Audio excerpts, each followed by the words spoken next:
Olá a todos vocês. Bom, gente, algumas pessoas me enviaram alguns e-mails dizendo: professor, o Evangelho de Mateus foi escrito em hebraico? Ou todo o Novo Testamento foi escrito em hebraico? Bom, é o seguinte, para que haja a afirmação que foi, é necessário encontrar, no mínimo, os manuscritos em hebraico concernente ao Evangelho ou todo o Novo Testamento. Infelizmente, não há registros do século IV concernente a esse Novo Testamento em hebraico. O que existe apenas é menção de alguns pais da igreja concernente apenas e especificamente ao Evangelho de Mateus ter sido escrito em hebraico. Ou seja, agora, até que ponto procede essa informação como verdade é algo totalmente questionado pelos grandes estudiosos. Bom, surgiu algumas edições, sim, realmente, em hebraico do Novo Testamento e alguns com base em Mateus, talvez um arquétipo ou um manuscrito em hebraico, mas com a datação do 12º século depois de Cristo. E nós temos aí alguns, ou Novo Testamento escrito, em manuscritos gregos já do século IV em diante. Então não existe uma comprovação científica, nenhum documento do século IV, ou seja, primeiro, segundo, terceiro, quarto, quinto século de um evangelho de Mateus escrito em hebraico. Bom, mas eu peguei aqui uma obra dos grandes, maiores especialistas, que é o Shantov e o Gerard, que alguns chamam. Ou seja, versões hebraicas do Evangelho de Mateus têm sido conhecidas e utilizadas por estudiosos do Novo Testamento há séculos, muitas vezes referindo como o hebraico antigo de Mateus. Sebastian produziu a primeira edição de um tal manuscrito em 1537. Em 1555, Jean editou uma obra do Evangelho de Mateus de um manuscrito hebraico diferente, mas semelhante. No entanto, além desses dois, pelo menos cinco outros manuscritos hebraicos de Mateus fragmentados são conhecidos. Sefer, Nestor, o livro de Nestor, o padre do século VII, contém citações significativas de Mateus, aparentemente de um texto em latim. Toledot Yeshu, Vida de Jesus, do século VII. Milamot Hashem, Guerras do Senhor, de Jacob Ben Ruben, do século XII, que cita textos incluindo Mateus, está aqui os capítulos e versículos. Sefer Nizaron Yashan, o livro da Vitória, em latim. Do século XIII, Sefer Yosef, Ramikane, livro de José, oficial do Rabino Yosef, Ben Natan, do século XIII. Bom, Even Boham é um termo que foi utilizado, mais conhecido como Tuxtone. Foi composto na Espanha por um judeu chamado Shento Ben Isaac Ben Shaprut em 1380. Ele revisou seu trabalho pelo menos 3 vezes, em 1385, 1400 e ainda mais tarde. Bom, são os dois, que é o Tove e o George. Eu vou até mostrar a obra dele aqui agora para vocês verem. Essa é a obra de George, tá? É isso que vocês estão vendo aí. Aqui eu vou pegar a capa do livro, está aqui o Evangelho. Esse é o principal livro utilizado, muito antigo, acerca do Evangelho de Mateus em hebraico, tá certo? Por George. Está aqui o livro todo dele. Vou mostrar aqui o índice. Ele faz uma comparação, tá? Tá aqui o conteúdo, o prefácio, o que existe dentro do Evangelho. Aí ele faz aqui, ó, Mateus, da obra de Shantov, também está aqui. Tradições em aramaico. Aí ele faz menção de Papias, menção dos outros personagens que eu acabei de fazer menção, as evidências de Shem, os comentários dele, tá? O hebraico de Mateus, aí está a questão da literalidade, a questão textual, a teologia, a questão característica linguística do texto hebraico, verbo, pronome, vocabulário, outras construções, e assim sucessivamente. É um livro de 83 páginas, tá? É o que está aqui em PDF, mas são 237 páginas esse livro dele.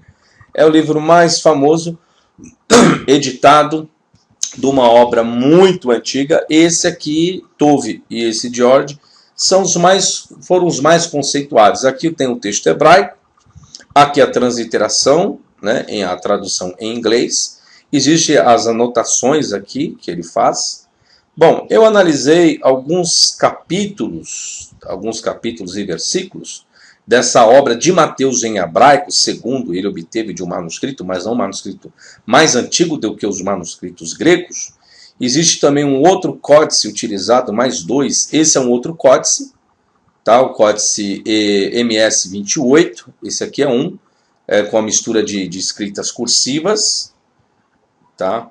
É um códice, tem várias páginas desse códice de Mateus, tá? Também não remonta ao século IV, de 1200, inserção de algumas escritas cursivas, já do hebraico, não hebraico mais quadrático, algumas anotações. Existe um outro códice também, que chama-se o MS 26964, tá? 26964 aqui, 26964 também. E aqui é o conteúdo também, da mesma forma, escrita quadrática em cima e a mistura com escritas cursivas.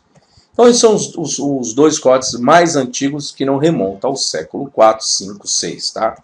Não remontam. Está aí o material. E eu fiz algumas análises, eu quero transmitir isso para vocês. Quem acredita que o Evangelho de Mateus em hebraico seja o correto, então vai ficar agora a questão para cada um dos senhores tirar as suas devidas conclusões. Bom, Mateus 25:6, o grego diz o seguinte: à meia-noite houve um grito, eis o noivo.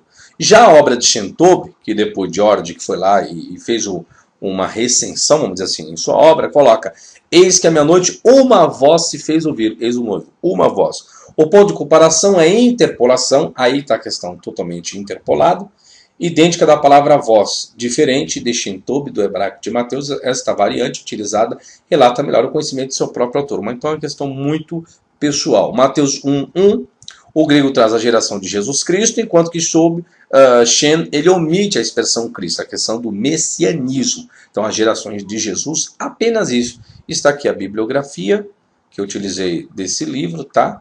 Tá aqui. Bom, Mateus 26:2 diz o seguinte, o grego diz: e o Filho do Homem será entregue para ser crucificado. Olha o que diz o Mateus em hebraico aí, utilizado, mundialmente o mais conhecido, o mais antigo da obra de Shem, tá? E o Filho do Homem será entregue nas mãos dos judeus para ser crucificado. A interpolação dos judeus é exclusiva de Shem, uma das várias leituras que sugere esse hebraico de Mateus um produto de mãos cristãs, possivelmente das mãos de um judeu convertido ao cristianismo. Então já coloca já o judeu uma coisa que nenhum manuscrito grego relata isso. Mateus 27:15 diz, o grego: e na festa o governador estava acostumado. Já Shem coloca: no dia da festa da Páscoa, que aqui não diz, ou nenhum manuscrito grego diz qual festa era essa, mas aqui já coloca a Páscoa, era costume para o comandante da cidade. A interpolação da Páscoa é exclusiva de Shem. Não há outras fontes conhecidas que contenham essa interpolação. Ironicamente, na lista de elementos joaninos encontrados no trabalho de George sobre o Mateus em hebraico, George afirma que vem de João 18:39. Aí já é uma colocação pessoal, tá? Mateus 9:24, o grego diz, ele diz, apartai-vos da menina, pois não está morta, mas dorme. Já Shem coloca, ele disse, fora todos vocês, e parem de chorar, porque a menina está dormindo e não está morta. Ou seja, ele inverte a ordem de dormir e morta.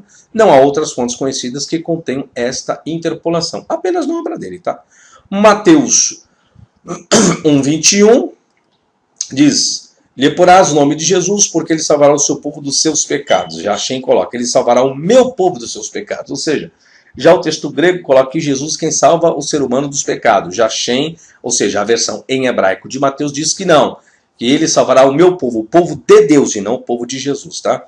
Mateus 4:9, todas essas coisas lhe darei, se prostrado me adorares. O grego traz isso. Já Shem coloca: se descobrir sua cabeça para mim. Então, o grego traz uma questão de prostrar perante Jesus. Esse adorares não é a mesma coisa de divinizá-lo, tá? Uma questão de honra. E aqui o texto hebraico de Shem já coloca uma questão: se descobrir sua cabeça para mim. Uma questão comum utilizado naquela época. E por último, não só tem só isso, tem muito mais passagens, eu não ia detalhar tudo, então selecionei apenas algumas e tem muito mais conteúdo fora isso daqui, tá? Muito mais.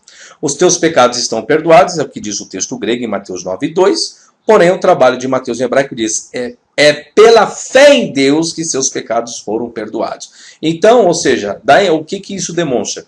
Que esse Mateus em hebraico, que alguns dizem, que Mateus escreveu em hebraico, porém não existe um manuscrito mais antigo do que os manuscritos gregos, eles tiram toda a questão de divinizar a pessoa de Jesus. Se realmente, se eu afirmar, categorizar que realmente procede essa informação que Mateus escreveu seu evangelho em hebraico, então pode esquecer essa questão de divindade de Jesus. Então, o que vai se ter? Se essa é a verdade, que o Novo Testamento foi escrito em hebraico, olha só a colocação, tá? Não existe prova concreta sobre isso. Documento, existem citações, mas não documento. Se procede informação, então dá a entender, sim, que realmente não existe nada de divinização do Novo Testamento escrito em hebraico concernente à pessoa de Jesus. Então, o que existe são as construções gregas, tá? Que uma boa parte desses manuscritos foram feitos em Alexandria, num conceito filosófico, e lá, para divinizar, a coisa mais simples e mais fácil para eles. Então, não estou colocando nenhuma conclusão, só estou aqui fazendo uma análise, e cada um dos senhores tira as devidas conclusões, tá certo? Então, a questão de divinizar e trindade, pode esquecer. No Evangelho de Mateus em hebraico não existe nada disso. Agora, depende da cópia que as pessoas estão utilizando hoje, né? Hoje. Isso aqui é a obra mais antiga, essa que eu mostrei aqui para os senhores. Essa é a obra mais antiga, tá? Essa daqui. Se você tem que analisar alguma questão em hebraico do Novo Testamento, por via de regra teria que ser a obra desse homem aqui. E não as que existem hoje, tá? Então, as que existem hoje, com base em quê? Então, se você quer, você tem que ter essa obra aqui de George, tá? Tá certo? Então, tá aí mais um materialzinho, um vídeo para vocês. Vou continuar o trabalho que eu venho fazendo dos pais da igreja, aquela questão dos papiros. E lembrando, senhores, ainda está a promoção em pé das deturpações do Novo Testamento. O que foi deturpado, por quem, quando e de que forma? Você quer saber sobre esse trabalho? Entra no meu site www.professorfabiosabino.com.br. Lá tem um vasto material polêmico, que talvez você não escutou, e no meu site você pode encontrar, tá certo? Se você quer meu livro, Manual de Exegese do Antigo Testamento, uma crítica que eu faço em Ezequiel 28, entra lá no meu site lá que você vai obter essas informações, tá bom? Sucesso com vocês, até a próxima, tchau, tchau.